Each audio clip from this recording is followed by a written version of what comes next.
जय श्री राम दोस्तों, आप सभी को मेरे इस यूट्यूब चैनल पर एक बार फिर से स्वागत है। दोस्तों, आज हम बात करेंगे 7 ऐसे चिरंजीवी के बारे में जो आज भी अपने किसी वरदान और शराब के कारण अमर है। तो चलिए जान लेते हुए 7 पुरुष कौन हैं जो आज भी इस कलयुग में भ्रमण कर रहे हैं।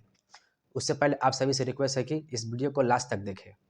तो पहले नंबर पर है हनुमान जी। वैसे तो हनुमान जी को कई सारे वरदान प्राप्त है, उनमें से एक है चिरंजीवी का, जो माता सीता ने लंका के अशोक वाटिका में भगवान राम के प्रति भक्ति से प्रभावित होकर दिया था।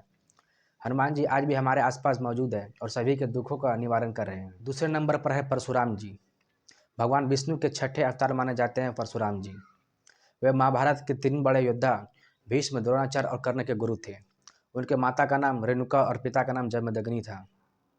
भगवान शिव की घोर तपस्या करने के बाद उनको एक फरसा प्राप्त हुआ था। वह इस शस्त्र को हमेशा अपने पास रखते थे। तीसरे नंबर पर है अश्वत्थामा। महाभारत में अश्वत्थामा द्रोणाचार्य का पुत्र था।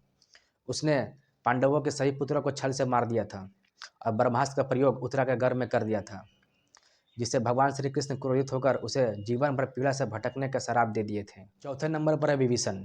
रावण के छोटे भाई विभीषण को भी चिरंजीवी का वरदान प्राप्त है। रावण के द्वारा लंका से भगाए जाने के बाद विभीषण राम की शरण में आ जाते हैं और रावण से युद्ध करने में भगवान राम की सहायता करते हैं।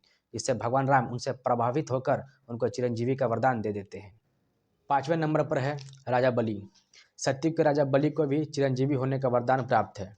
एक बार भगवान विष्णु वामन अवतार में राजा बलि के दरबार में आए और 3 पग भूमि मांगी। राजा बलि ने उनकी बात को मान ली और 3 पग भूमि देने का निश्चय कर लिया। वामन रूपी भगवान ने अपना आकार बढ़ाया और पहले पग में पूरा भूमंडल और दूसरे पग में पूरा स्वर्गलोक को नाप लिया। फिर वामन भगवान ने तीसरा पग रखने को पूछा। राजा बलि उनके मंतव्य को समझ गए और तीसरा पग अपने सिर पर रखने के लिए कहा। पैर रखते ही राजा बलि पाताल लोक में चले गए। बलि के भक्ति से प्रसन्न होकर भगवान विष्णु ने उसे अनंत काल तक राजा बनने की और अमर होने का वरदान दे दिए। छठे नंबर पर है कृपाचार्य। महाभारत में कृपाचार्य भी कौरवों और पांडवों के गुरु और अश्वत्थामा के मामा थे। इनको द्रोणाचार्य से भी उत्तम गुरु माना जाता है, क्योंकि ये सत्य, धार्मिकता और निष्पक्षता जैसे महान गुणों का प्रदर्शन किए थे।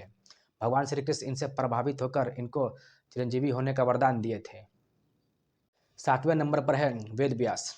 सनातन धर्म में 4 वेदों और 18 महापुराण की रचना करने वाले वेद व्यास को भी चिरंजीवी होने का वरदान प्राप्त है। वेद व्यास ऋषि पराशर और सत्यवती के पुत्र थे। भगवान गणेश ने वेद व्यास को अमरता का आशीर्वाद प्रदान किए थे। ये सभी चिरंजीवी कलयुग के अंत में अवतार ले रहे कल्कि भगवान के धर्म की स्थापना करने में मदद करेंगे। आई होप यह वीडियो आपको अच्छी लगी होगी। अगर अच्छी लगी होगी तो लाइक, शेयर, सब्सक्राइब और कोई क्वेश्चन हो तो कमेंट करना ना भूलें।